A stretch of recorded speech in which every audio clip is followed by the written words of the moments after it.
Mandalorian Season 3 is out now, and it had a lot of very fun moments that we want to talk about today, specifically around the space wells. Let's jump right in. Welcome to Star Wars Uplink.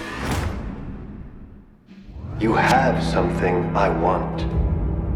You may think you have some idea what you are in possession of, but you do not. Soon, he will be back with me. He means more to me than you will ever know.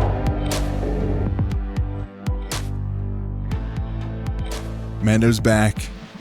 I described it on Twitter as, this is our mini review before we get into the real juicy bits. I described it as not quite as punchy as I would have expected, having been away from Mando for so long, but it's more Mando, and Mando is good. Yep. Honestly, some of it took me to traditional Star Wars, like original slash... original trilogy vibes. Yeah, I was getting some of that, so that was kind of nice. I don't mind it. I'm here for it. Give me it. But hey, in Mandalorian, pretty early on, actually, we see something that is very surprising. It was like, oh my goodness, what the heck is going on here? And it's the Purrgils.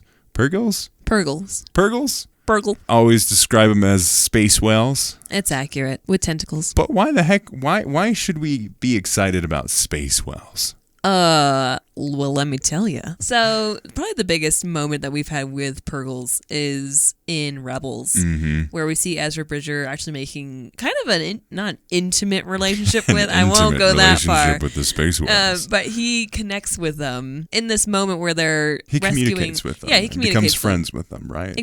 Yeah, in a way. Yeah, he helps them out.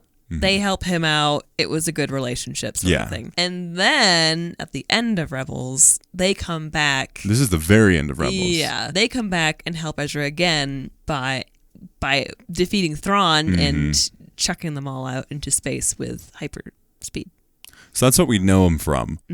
Why do we care? What's so special about the Purrgils? Well, they're actually some very interesting species, and especially in the broader Star Wars universe, they are the main reason that hyperdrives are a thing in the Star Wars galaxy. Like, that is by studying them, because they eat a certain gas and they use that to create a type of hyperspace fuel, and that's how they travel. They travel between star systems through hyperspace. And through study, we eventually were able to create hyperspace engines.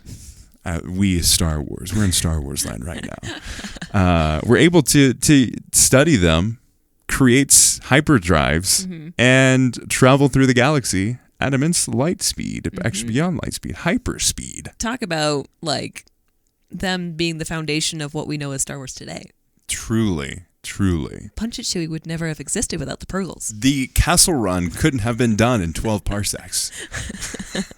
Actually, that's not true, as we see in Solo, but you get my point. I mean, obviously, the galaxy is so much more contained and so much smaller due to the fact of hyperdrives and hyperspace travel. You mentioned something earlier, Thrawn. Everything is about Thrawn right now. It really seems to be pointing all to the Blue Man. They are really, really, really teasing the Thrawn tie-ins in Bad Batch, which we'll have another video on the Bad Batch episode, how that has a Thrawn tie-in. We talked about last episode of the podcast on the what Thrawn is up to and what Ahsoka is going to be doing. But here, yet again, is another tie-in to Thrawn, the Purrgils, as well as what that could mean. Obviously, they're hinting at it.